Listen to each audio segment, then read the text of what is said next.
Well, hello everybody out there in BookTube land. I'm new to this BookTube business, this BookTube malarkey. Just finding my way around, and there's so much out there. People who like romance, people who like horror, people who like classics, and it's just interesting finding your way around. And I've been really pleased with the response so far, and the amount of subscribers and comments. So thank you very much. It's really, really nice. I've got a little quick book haul that I'll talk through, and then I want to get on to what I've been reading. So I'll be really quick. I've got a charity shop just up there. I've got a few charity shops around here. One just up the road in Milnthorpe, where you can get them at 70 pence. So this is for the paperbacks. So this is what I've got: Dracula, Frankenstein. I'll mention that again in a second. Oscar Wilde, Lord Arthur Savile's Crime and Other Stories. Right, this takes me back to the beginning of my proper reading journey. Sherlock Holmes, Sir Arthur Conan Doyle, The Hound of the Baskervilles. And it's probably one of my first books that really got me into reading. The Memoirs of Sherlock Holmes, 70p for that. Fabulous.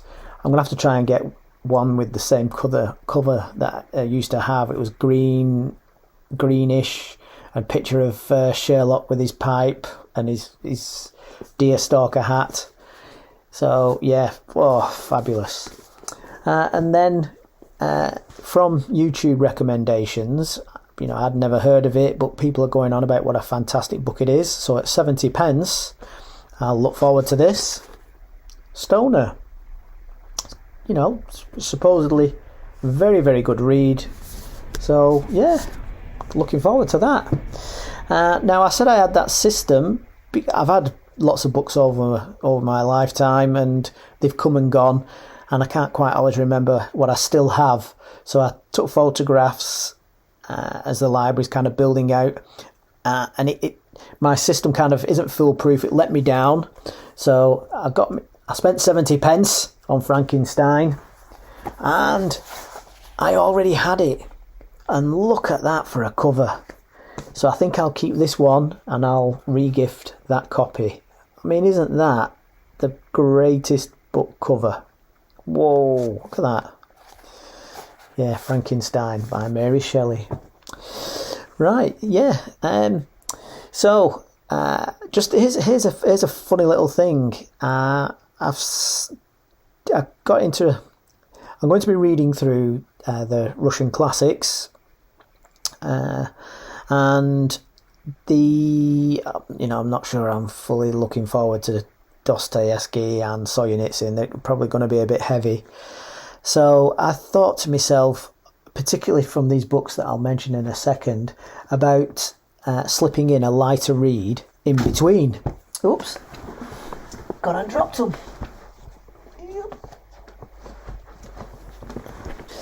And he's back. And I thought to myself, it'd be like a palate cleanser. In between like heavy food, in between heavy reading. And then yesterday I was watching somebody else's BookTube channel, and they said, I'm having this as a palate cleanser. And I thought, I was like, what?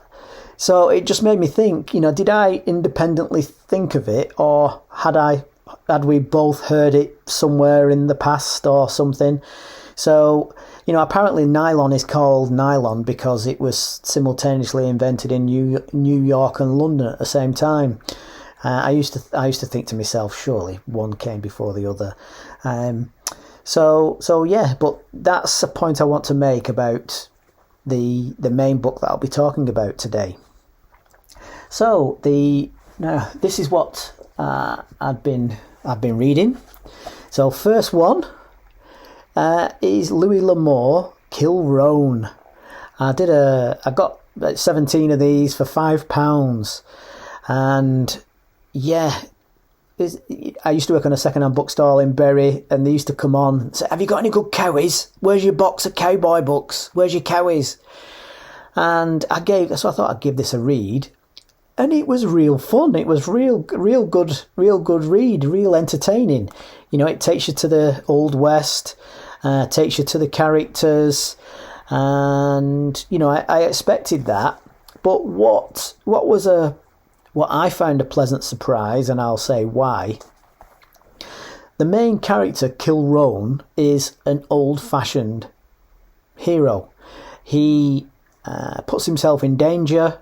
There's a few points where he can just ride off by himself, save his life when they're under attack. He doesn't know the people that he's with that well, but I'm staying because they need my gun. So, he puts himself in danger to rescue weaker people who are trapped a few times. So it's an old-fashioned type of hero, which is quite good.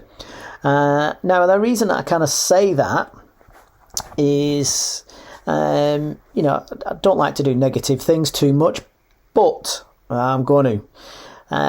Myself and my wife were kind of struggling at night to so perhaps we should be reading, unwind with a bit of TV, struggling to find anything that's any good. A lot of modern writing seems to be absolutely atrocious. We watched something on Netflix, and it's called Quicksand. So if you don't want to hear about that for the next 30 seconds, tune out. But it was a program about, they were young people, attractive people, but, were they or weren't they involved in the skill shooting, and were they guilty or were they not guilty, and what have you. This young girl was arrested for it, and it was, tried to make it out dramatic, and it spent a fortune on big party scenes and what have you. But this program, Quicksand, had no redeeming features. The main character and second main character had no redeeming features. Oh, message come in, very nice. Not one. So did she or did she not do this shooting? And then it kind of flipped part way through, so that you found out. And then, but there's one point where I'm watching this young girl in prison. She's there for the shooting of her best friend along with other people, and that it's straight away into that in the program, so that's not a spoiler. But she's there moaning, feeling sorry for herself. No one likes me. Blah blah blah blah blah blah blah. There's the modern tropes of Well, I won't even have to go into all those. But she's there complaining that nobody likes her. She's in for shooting, a school shooting. And this female guard who, it says, "Oh, no, you're strong, you're wonderful. That's not my," whatever her name was. I can't even remember her name. "Oh, that's not my," whatever.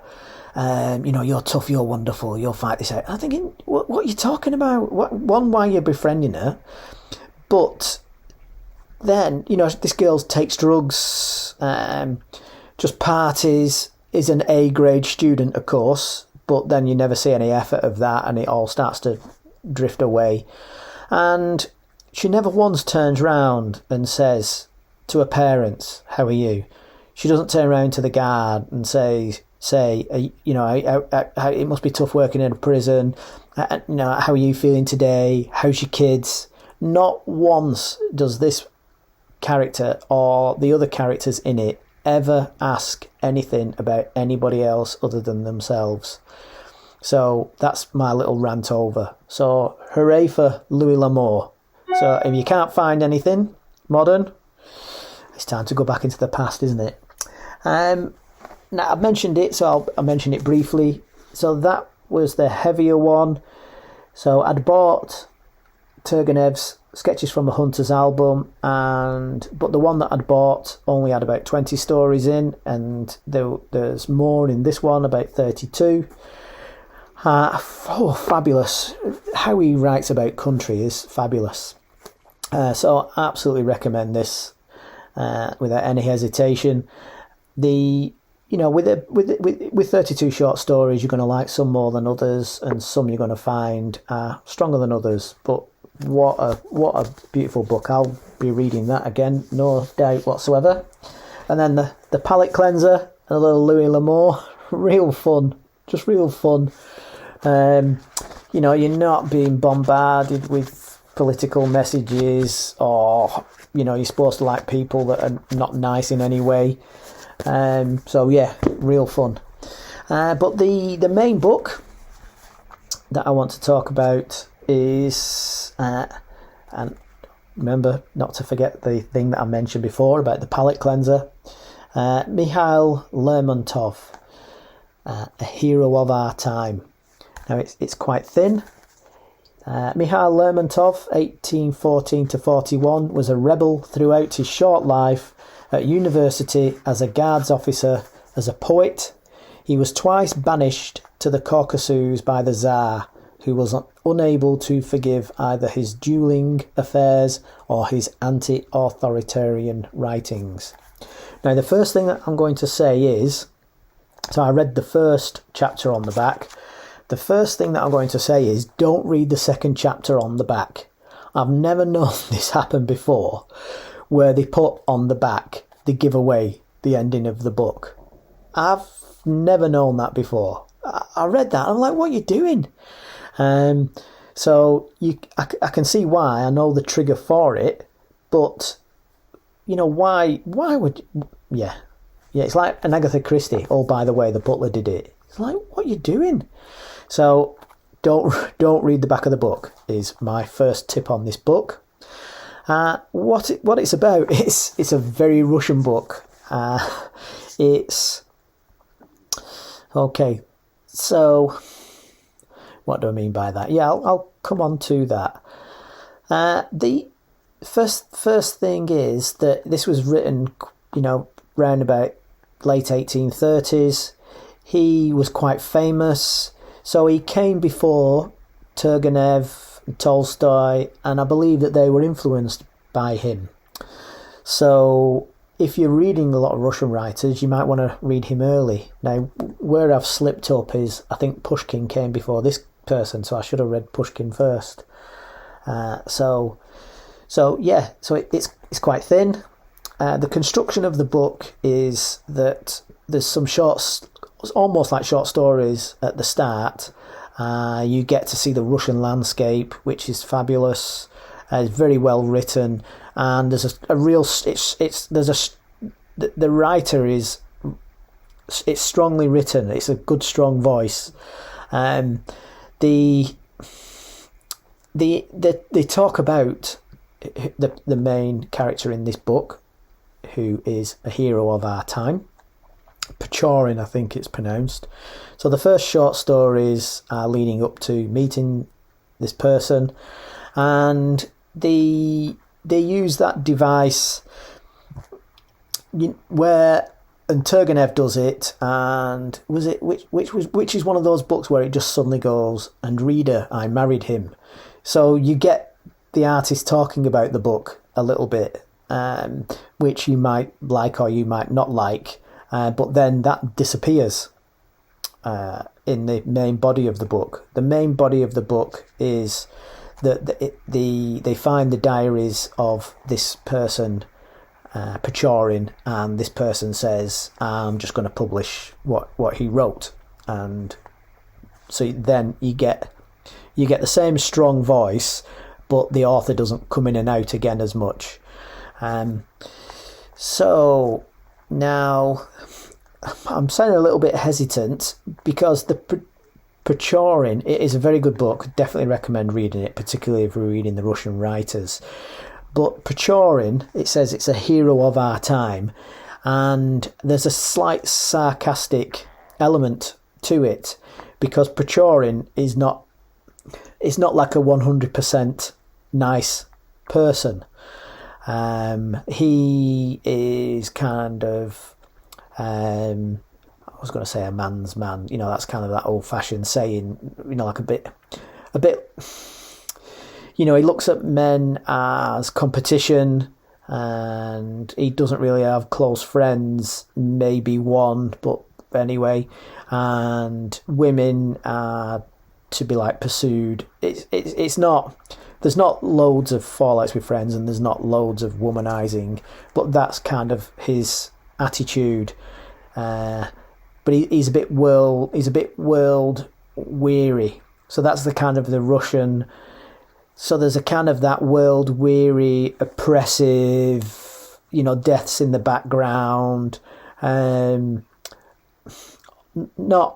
Not what's the meaning of life, as in a searching, but kind of like, oof, a little bit, what's the point of life?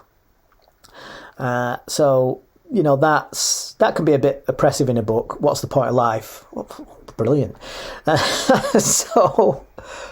really, it is a good book, and there's some passages. I like how it's constructed. The guy was young, it was his first book. It's got a bit of a first novel feel, not kind of polished, but absolute little gem it is, I think. So definitely worth a read. Now, here's the thing that when I was talking about the palate cleanser, like, did you invent something, or did you just kind of pick it up in the background? So now, it's not too much of a passage that I'm going to read, only a couple of lines, but just how about this? So it says, in order to complete this portrait, I will say that he had a slightly turned up nose, dazzling white teeth, and hazel eyes. I ought to say a few more words about the eyes. In the first place, they did not laugh when he laughed. Have you never noticed an oddity like this in certain people? It is a sign either of an evil temper or else of constant melancholy. So what he's saying there is he kind of smiled with his mouth, but not with his eyes. Now, as a reader and somebody who writes, certain things kind of jolt out at me, which is a bit peculiar. When you're going through the flow of a book, sometimes it doesn't happen, then all of a sudden it kind of jolts out. And that reason that jolted out at me is, I can remember reading somewhere in a book, it might have even been Sherlock, I don't know, I can't remember where, but I think it was written after this, and this person said it wasn't a true smile. He smiled with his mouth, but his eyes didn't smile, and it was like, they're a liar, they're not really trustworthy. And when I read that, I thought, well, that's really observant and that's really clever. But having read that, written in 1839, that was written before what I had read. So, is that right? Did that writer know about this? Has that thought, been said before Lermontov said it? Because Lermontov's saying it as if he's discovered it. So it's just something that kind of really jumped out at me. So it's just an interesting idea. In booktube land, does that happen to you? You'll be reading something and thinking, you've nicked that idea, or I've seen that before.